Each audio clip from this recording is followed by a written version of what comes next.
მოგესალმებით. დღეს ჩვენ ვიწყებთ ზოგადი სეისმოლოგიის შესწავლას. პირველ რიგში შევეხებით ზოგადად მიწისძვრებს თუ სად და როგორ ხდება ისინი. შემდეგ გადავალთ მათემატიკის იმ ძირითადი ელემენტების შესწავლაზე, რაც აუცილებლად საჭიროა სეისმოლოგიაში. ხოლო შემდეგ უშუალოდ გადავალთ სეისმოლოგიის შესწავლაზე. დედამიწის ზედაპირის რყევითი მოძრაობა იწვევს ერთ-ერთ ყველაზე ძლიერ და გამანადგურებელ მოვლენას მიწისძვრას. მიწისძვრები ხდება დედამიწის ქერქში. დედამიწის გარეთა საფარი შედგება მოძრავი ქანებისაგან. ქანების მოძრაობა არ არის სწორი და თანმიმდევრული. ამ დროს აღინიშნება კუმშვითი და გამჭიმავი ძაბვები. წნევა ქანებს აწვება და დედამიწის ზედაპირის რღვევას იწყებს დაგროვილი ენერგია სხვადასხვა ინტენსივობის მიწისძვრის სახით ვლინდება. მიწისძვრის სიმძლავრე დამოკიდებულია მის ბუნებაზე და დედამიწის ზედაპირის მდგომარეობაზე.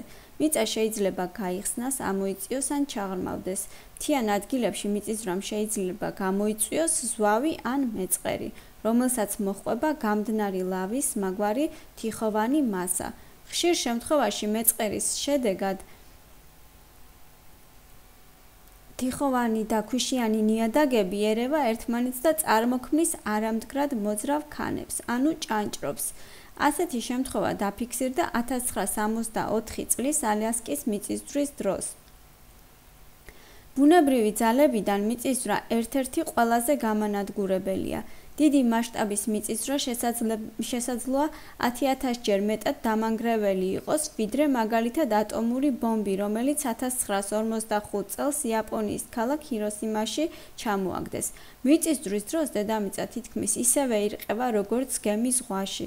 ზოგჯერ მიწის ზედაპირზე წარმოიქმნება მიწისძვრის, ანუ სეისმური ტალღები. 1906 წელს სან-ფრანცისკოს მიწისძვრის დროს თვითმხილველების თქმით, გაჩენილი მიწის ტალღები 1 მეტრ სიმაღლეს აღწევდა. მიწისძვრის სიმძლავრის მიხედვით, მიწა შეიძლება ოდნავ ან ძლიერად შეირყეს, რის გამოც რელიეფი იცვლის ფორმას. მაგალითად, სან-ფრანცისკოში აღმოაჩინეს, რომ სან-ანდრეასის ნაპრალი 6 მეტრით იყო გადაადგილებული. მიწისძვრების უმეტესობა გრძელდება მხოლოდ რამდენიმე წამის განმავლობაში, მაგრამ ის შეიძლება გაგრძელდეს წუთით და ოდნავ მეტიც. მაგალითად, 1906 წლის სან-ფრანცისკოს მიწისძვრა მხოლოდ 40 წამი გაგრძელდა, მაშინ, როდესაც 1964 წლის 24 იანვრის ალიასკის მიწისძვრა დედამიწას 7 წუთის განმავლობაში არყევდა. აქედან საკმაოდ ძლიერი ინტენსივობის იყო. ხშირად თითქმის მიწისძვრას თან სდევს შემდგომი ბიძგები. ყოველი მათგანი ნაკლებად ძლიერია წინანდალზე შედარებით. შემდგომ ბიძგებსაც შეუძლია დიდი ზიანის მიყენება. 1985 წელს ქალაქ მეხიკოში მომხდარმა მიწისძვრამ მერკალის სკალის მიხედვით 11 ბალი დააფიქსირა და ქალაქის ცენტრს დიდი ზიანი მიაყენა. მომდევნო დღეს შემდგომი ბიძგის ინტენსივობა 10 ბალს შეადგენდა და ქალაქი თითქმის მთლიანად განადგურდა. ორმა მიწისძვრამ 10,000 ადამიანის სიცოცხლე იმსხვერპლა. აქ გახლავთ დედამიწის ძირითადი ნაპრალები. სან-ანდრეასის ნაპრალი, ეს ჩრდილოეთ ამერიკა. აქ იაპონიის ნაპრალი. როგორც მოგეხსენებათ, დედამიწა რამოდენიმე ფილისგან შედგება და აი აქ გახლავთ ეს ფილების დაბოლოებები, ანუ სად არის ეს ნაპრალები. მერკალის სკალა. დღესდღეობით სეისმოლოგები უპირატესობას ანიჭებენ მერკალის სკალას, რომელიც 1902 წელს იტალიელმა სეისმოლოგმა მერკალმა გამოიგონა. მისი 12 ბალიანია და დაახლოებით ასეთია. 2 ბალი ძალიან სუსტი რხევები, ოდნავ შესამჩნევი. 5 ბალი საკმაოდ ძლიერი რხევა, საგნები ირხევა და ძირს ვარდება, მინები იმსხვრევა. 7 ბალი ძალიან ძლიერი რხევა, სახურავებიდან ცვივა კრამიტი, ზოგიერთი შენობა იბზარება. 8 ბალი უძლიერესი ძალით ირხევა, სუსტი ნაგებობები, ძეგლები და კედლები იშლება, 10 ბალი, დამანგრეველი ძალის რხევა, შენობების უმრავლესობა ინგრევა, მიწა იბზარება, შეიძლება გამოიწვიოს ცუნამიც, 12 ბალი, კატასტროფული ძალით რხევა, დედამიწის რელიეფი იცვლება, წარმოიშვება ზედაპირული და სეისმური ტალღები. უდიდეს მსხვერპლს და ზარალს იწვევს. ახლა კი გადავიდეთ მიწისძვრის ზონებზე. მანამ სანამ მიწისძვრის ბუნებას შეისწავლიდნენ, მეცნიერები ადგენდნენ სპეციალურ რუკებს, რომლებზეც აღნიშნავდნენ მიწისძვრის წარმოშობის ადგილებს, მისი სიხშირის მიხედვით, ანუ ადგენდნენ სეისმურ დარაიონებას. მიუხედავად იმისა, რომ მიწისძვრის წარმოშობისაგან დედამიწის არც ერთი უბანი არ არის დაცული, არსებობს ისეთი ზონები, სადაც იგი მეტად მოსალოდნელია. ასეთ ზონებს განეკუთვნება ვულკანური ზონები, ისეთები, როგორიცაა ეგრეთ წოდებული ცეცხლოვანი რკალი წყნარ ოკეანეში. მიწისძვრების განსაზღვრისა და პროგნოზირების მეთოდების გაუმჯობესების შედეგად დაიხვეწა სპეციალური სეისმური რუკების და შესაძლებელი გახდა მიწისძვრის აქტივობის უფრო დეტალური სურათის დახატვა. 1960-იან წლებში სეისმოლოგია უფრო მეტად განვითარდა. მეცნიერები ქმნიდნენ სპეციალური სეისმური სადგურების ქსელს და აკვირდებოდნენ მიწისძვრის ყველანაირ ვიბრაციას. შეჯამებული შედეგების სეისმური რუკები აჩვენებდნენ, რომ მიწისძვრების წარმოქმნის ყველაზე საშიში მონაკვეთები მდებარეობს ახლად წარმოქმნილი მთების, ვულკანებისა და დედამიწის ქერქში არსებული ნაპრალების ადგილებში. მიღებული მონაცემებით კიდევ ერთხელ დამტკიცდა თეორია, რომლის მიხედვით დედამიწის 100 კილომეტრის სიღრმის ქერქი და მისი შემდგომი ფენა მანტია დაყოფილია 8 ტექტონიკურ ფილად, რომლებიც განლაგებულია დედამიწის შიდა და ნაწილობრივ გამდნარ ფენაზე, ასთენოსფეროზე. დედამიწის ამ ნაწილის მუდმივი აქტივობა იწვევს ტექტონიკური ფილების მოძრაობას. ასევე ხდება წყალქვეშა მიწისძვრებიც. როდესაც მიწისძვრები ზღვაში ხდება, წარმოიქმნება დიდი ტალღა, ეგრეთ წოდებული ცუნამი. ოკეანის სიღრმეში ეს ტალღები ძნელად შესამჩნევია. ისინი ზღვაში 790 კილომეტრი/საათში სიჩქარით მოძრაობენ. მაგრამ როდესაც ნაპირს უახლოვდებიან, სიჩქარეს კარგავენ და სიმაღლეში იმატებენ. ზღვა უკან იხევს და უზარმაზარი ტალღების სერიებად იქცევა. მცირე ზომის ყურეში შეღწევის დროს ცუნამის ტალღა სიგანეში იკუმშება და 20-მდე მეტრს სიმაღლეს აღწევს. ასეთი ცუნამი გზად ყველაფერს ანადგურებს. 1755 წელს მიწისძვრის შემდეგ წარმოქმნილმა 17 მეტრიანმა ცუნამმა პორტუგალიის ქალაქ ლისაბონს გადაუარა. მიწისძვრის შემდგომმა ბიძგებმა გამოიწვიეს ნგრევა და ხანძარი. ლისაბონის შენობების 3/4 დაინგრა, ნგრევამ 60,000 ადამიანის სიცოცხლე შეიწირა. დედამიწა მუდმივ რყევას განიცდის. მიუხედავად იმისა, რომ კატასტროფული ხასიათის მიწისძვრები არც თუ ისე ხშირია, ყოველწლიურად მიწისძვრების მკვლევარი ექსპერტები, ანუ სეისმოლოგები, აფიქსირებენ 500,000 მიწისძვრას, დაახლოებით 1 მიწისქვეშა ბიძგს ყოველ წუთში. ამ რყევების უმრავლესობა შეუმჩნეველია ყველასათვის, გარდა სეისმოლოგებისა და მათი სუპერსენსორული მიწისძვრების დეტექტორისა, რომელსაც სეისმომეტრი ეწოდება.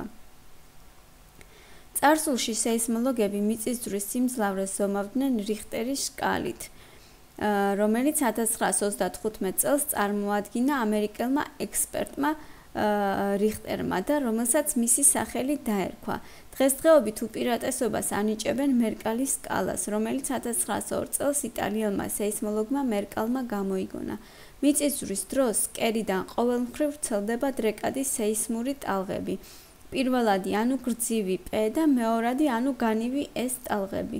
გრძივ ტალღებში რხევა მიმდინარეობს ტალღის გავრცელების მიმართულებით, ხოლო განივ ტალღებში კი ტალღის გავრცელების პერპენდიკულარულად. დედამიწის ზედაპირზე ეპიცენტრიდან ვრცელდება აგრეთვე ზედაპირული L ტალღები. ახლა როგორ ხდება ბუნებრივ ნიშნებზე დაკვირვება? მიწისძვრის პროგნოზირების დროს დიდი მნიშვნელობა აქვს ბუნებრივი ნიშნების გათვალისწინებას, მაგალითად ცხოველების ქცევაზე დაკვირვებას, როდესაც მოსალოდნელია მიწისძვრა, ძაღლები ყმუიან, ცხენები შფოთავენ, ჩიტები კი მოусვენ რა დაფრინავენ წრეში.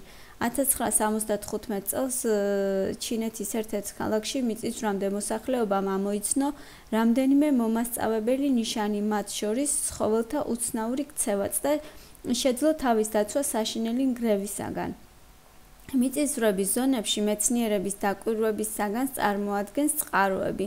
აქ ისინი ამონტაჟებენ სპეციალურ აპარატურას, რომელიც წყლის შემადგენლობას აჩვენებს. საქმე იმაშია, რომ მიწისქვეშა ძვრების დროს გამოიყოფა აირი სახელწოდებით რადონი, რომელიც დედამიწის ზედაპირზე ამოდის და ერევა წყალს. ამგვარად, წყაროს წყალში რადონის რაოდენობის მომატება შესაძლოა მიწისძვრის მანიშნებელი იყოს. ხშირ შემთხვევაში მიწისძვრამდე დედამიწის ზედაპირიდან გამოიყოფა ელექტრულად დამუხტული გაზები, რომლებსაც ოდნავ შესამჩნევი ნათება გააჩნია და მათ მიწისძვრების შუქებს უწოდებენ. ასევე მეცნიერებმა შეამჩნიეს, რომ მიწისძვრის მოსალოდნელი ზონის მიმდებარე ტერიტორიაზე წყალბადის აირის დონე 10-ჯერ აღემატება ნორმას. სამწუხაროდ, ეს ფენომენი არ აღინიშნება ყველა მიწისძვრის დროს. მეცნიერები პროგნოზირებისათვის უამრავ სხვადასხვა ტექნოლოგიას იყენებენ, მაგალითად დეფორმაციისა და დახრილობის აღმრიცხველ ხელსაწყოებს. ახლა ნაპრალები. ნაპრალები დედამიწის ქერქში გიგანტური ზომის ბზარებს წარმოადგენენ. მათი სიგრძე და სიღრმე ხშირად რამდენიმე კილომეტრს აღწევს. მიწისძვრა წარმოიქმნება იმ შემთხვევაში, როდესაც დედამიწის შიდა ფილების მოძრაობის შედეგად წარმოქმნილი წნევა აწვება ნაპრალის ქანებს.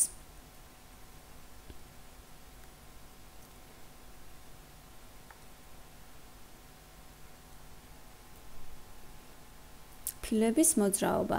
ეს პროცესი თანდათანობით მიმდინარეობს, ამიტომ ტექტონიკური ფილების მოძრაობა მუდმივი არ არის. ხშირ შემთხვევაში ფილები უძრავ მდგომარეობაში საკმაოდ დიდხანს რჩებიან. როდესაც წნევის ძალა მეტია ქანების სიმკვრივეზე, ისინი სკდება და ფილები მოძრაობაში მოჰყავს. დედამიწისძვრის ზუსტი დროის წინასწარი გათვლა შეუძლებელია. დეტალური მონიტორინგისა და სეისმური რუკების შედგენის შედეგად მეცნიერები პროგნოზირებენ მიწისძვრის მხოლოდ სავარაუდო ადგილსა და დროს. ზოგიერთი დიდი მასშტაბის მიწისძვრა იწყება უმნიშვნელო სეისმური ტალღებით. მეცნიერებმა გამოიკვლიეს, რომ დიდ მიწისძვრებს წინ უძღვებათ ტალღების გავრცელების სიჩქარის ვარიაცია დროში. მცირე ცვლილებები დედამიწის ზედაპირზე და ლოკალური ცვლილებები დედამიწის მაგნიტურ ველებში ასევე მიწისძვრების წინაპირობას წარმოადგენენ. ახლა გადავიდეთ სეისმომეტრის მიმოხილვაზე. მეფის რუსეთის დროს 1862 წლიდან პლეხანოვის გამზირის დღევანდელი აღმაშენებლის გამზირის დასაწყისში ერთ-ერთ მშვენიერ ეზოში განლაგდა კავკასიის ჰიდრომეტეოროლოგიური სადგური და სეისმური ცენტრი, რომელიც მდებარეობს მიწის ქვეშ 12 მეტრის სიღრმეზე. იქ ხდებოდა და დღესაც ხდება პერფობარათებზე მიწისძვრების ჩაწერა. ეს იყო პირველი გეოფიზიკური კერა. მიწისძვრების პროგნოზირების ყველაზე საიმედო აპარატია სეისმოგრაფი. მიწისძვრისა და სეისმოძიების დროს იგი აღბეჭდავს დედამიწის ქერქის ყველაზე უმნიშვნელო რხევებსაც კი. გადაჰყავს ელექტროსიგნალებად, რომლებიც შემდეგ დიაგრამულ ქაღალდზე იწერება. თქვენ ხედავთ აქ როგორ ხდება აქ დიაგრამაზე ჩაწერა. ეს არის სეისმომეტრის ტვირთი. ეს არის მოძრავი რულონი, აქ დამაგრებულია ფანქარი, ხოლო როდესაც დედამიწა ჰორიზონტალურად ირხევა, მაშინ აქ ხდება ვიბრაციის შედეგად მიღებული ეს ფანქარი ესე ხატავს და მივიღებთ ვიბრაციის შედეგად სეისმოგრამებს. დედამიწის მოძრაობებზე დაკვირვებების ჩატარების დროს სეისმოლოგები ხშირად სატელიტის საშუალებით აგზავნიან ელექტროსიგნალებს განსაზღვრულ სადგურებში და აკვირდებიან ამ სადგურების ერთმანეთთან განლაგების სქემას. მართალია, არც ერთი ხსენებული მეთოდი არ არის სრულყოფილი, ნგრევის თავიდან ასაცილებლად, მაგრამ ისინი სეისმოლოგებს მიწისძვრის ბუნების უკეთ შესწავლაში ეხმარებიან. მეცნიერები ცდილობენ თავიდან აიცილონ მიწისძვრის შედეგად მოსალოდნელი ნგრევები. ბევრ მეცნიერს წამს, რომ ხელოვნურად გამოწვეული უმნიშვნელო ბიძგებით შეიძლება დედამიწის ქანების განლაგების შეცვლა და კატასტროფული მიწისძვრის თავიდან აცილება. მსხვერპლის თავიდან ასაცილებლად საუკეთესო გზაა მიწისძვრის ზონების სრული ევაკუაცია. თუმცა დღევანდელ პირობებში, როდესაც დედამიწის მოსახლეობა დღითი დღე იზრდება, ეს შეუძლებელი ხდება. გამოთვლები გვიჩვენებს, რომ 2035 წლისათვის მიწისძვრების ზონების მთავარ ქალაქებში 600 მილიონი ადამიანი იქნება დასახლებული. ამერიკისა და იაპონიის არქიტექტორები აუმჯობესებენ მიწისძვრის გამძლე შენობების პროექტებს. ისინი შენდება სპეციალური დრეკადი მასალისაგან, მათი საძირკველი კი საშუალო სიდიდის რხევებს უძლებს. ახლა რაც შეეხება თავდაცვით ზომებს. ისეთ ქალაქებში, სადაც ხშირია მიწისძვრები, მაგალითად სან-ფრანცისკოსა და ტოკიოში, ტარდება სპეციალური მოსამზადებელი კურსები, რომლებზეც მოსახლეობას უსაფრთხოების წესებს ასწავლიან. ბავშვებს საწოლებთან ყოველთვის უდევთ ფეხსაცმელების წყვილი და ფარანი, რათა საჭიროების შემთხვევაში ღამის სიბნელეში მოახერხონ თავის გადარჩენა. მიწისძვრის დროს უკეთესია თავშესაფარი იპოვოთ მაგიდის ან კარების ჩარჩოს ქვეშ, რადგან ეს ისეთი ადგილია, რომელიც იშვიათად თუ ჩამოინგრევა. გარეთ გაქცევისას ნანგრევებში მოყოლის მეტი საშიშროება არსებობს. მიწისძვრით გამოწვეული ხანძრები უმალვე უნდა ჩაიქროს, რათა თავიდან ავიცილოთ მათი გავრცელება ბუნებრივი აირის წყაროებთან, რამაც შეიძლება აფეთქებები გამოიწვიოს.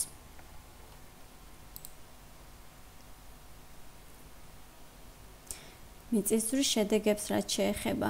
ყველაზე საშიშ და დიდ ზიანს მიწისძვრა აყენებს დიდ ქალაქებს. მაგალითად, ჩვენი საუკუნის ყველაზე ძლიერი მიწისძვრა იყო იაპონიის მიწისძვრა, რომელიც მოხდა 2011 წელს 11 მარტს. მისი მაგნიტუდა იყო 8,9. მიწისძვრას თავის მხრივ იმხელა ზარალი არ მიუყენებია იაპონიის მოსახლეობისათვის, რაც ცუნამმა მიაყენა, რომელიც გამოწვეული იყო აღნიშნული მიწისძვრით. შემდეგ მას მოყვა რეაქტორის პრობლემები და ასე შემდეგ. იაპონიამ უდიდესი ზარალი განიცადა.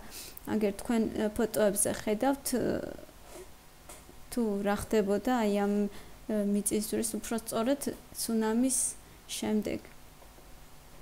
საერთოდ განადგურდა ის არეალი. იმისათვის, რომ შემდგომში დეტალურად შევისწავლოთ თუ როგორ და რატომ ხდება მიწისძვრები, უნდა შევიქმნათ გარკვეული საფუძველი. კონკრეტულად კი აუცილებელია უმაღლესი მათემატიკის გარკვეული დოზით ზოგისთვის შეხსენება, ზოგისთვის კი შესწავლა. ამგვარად გადავიდეთ უმაღლესი მათემატიკის საფუძვლების შესწავლაზე.